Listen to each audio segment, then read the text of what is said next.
Hi and welcome to the video. I'm Dame and this is Dame Over, and welcome to the channel's first Battlefield 5 video. I'm very excited to show you guys some gameplay from the EA Access 10-hour trial available on Xbox One, and after having played into a fair chunk of it already, I wanted to share with you guys what's new, the good, the bad, and the frankly awesome. I'll be showing mostly multiplayer gameplay, but just in case you wanted to avoid any spoilers in the prologue, I'll be featuring short clips of that too, but I will warn you before they come up. So if you have a good time in this video, make sure you hit the like button, and if you're new around here, hit the subscribe button too so you can keep up to date with even more Battlefield content that will be coming your way. So it's a little tricky to know where to start because there is so much that's new to Battlefield 5, and if I miss out anything in this video it's because I'll be going into more detail in a future one, but for now let's go with the more obvious. The visuals in this game are stunning. It's an incredibly good looking game, so much so that I want to go buy a drink and see what it's doing later. DICE have always known how to make cinematics look good, but even in the gameplay itself, if you take a second just to look at the surroundings, there's so much to appreciate on each map and in each section. There was also a big concern in the community with the lack of 3D spotting. I for one thought it would be too hard to pick other players out, but so far it's not been much of an issue. But this might not be true for all the maps.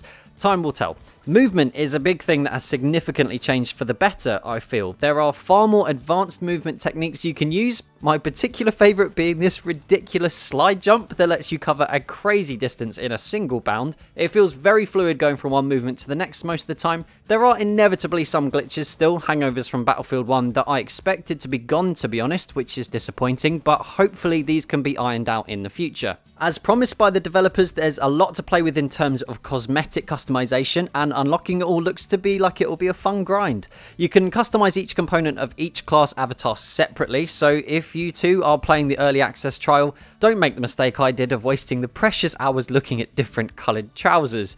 That being said, there's a lot of potential for each player to put their own stamp on things. And while we're on the subject of customizations, we also have new specialisations specific to each gun. There's a new leveling system for each weapon, and as you level them up, new specialisations are unlocked, so you can adjust how your weapon behaves to suit your style of play. Each of the starter weapons has one specialisation tree already unlocked, but you'll have to grind from level 0 with every other primary weapon. And now we are on to the most important stuff, a big talking point within the community, and I'm of course talking about gunplay. I won't go into huge detail because this will end up being a podcast, but taking out random shot spread seems to be one of the best decisions DICE have made with this title so far. Again, this could all change, but my first impressions of the gunplay are only positive. It's a fluid experience, and you are rewarded for understanding the behaviour of your weapon.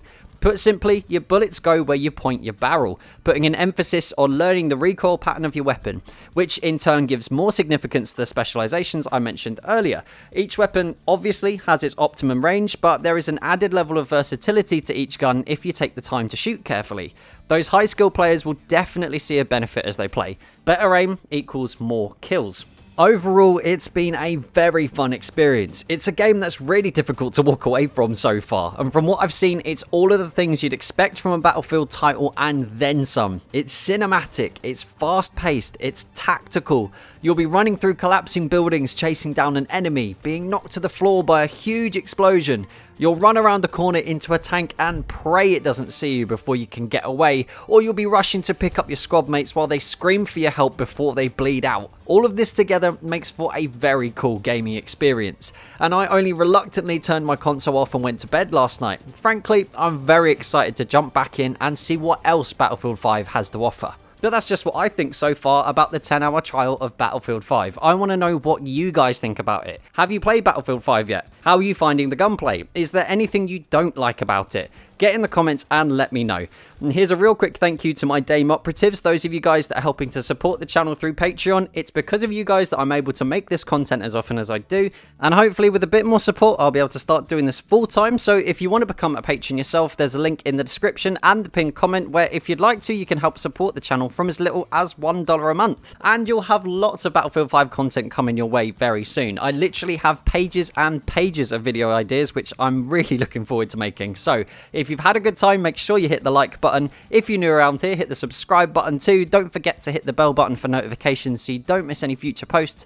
As always, feel free to share this video with whoever and wherever you like. And until next time, that's Dame Over. Peace.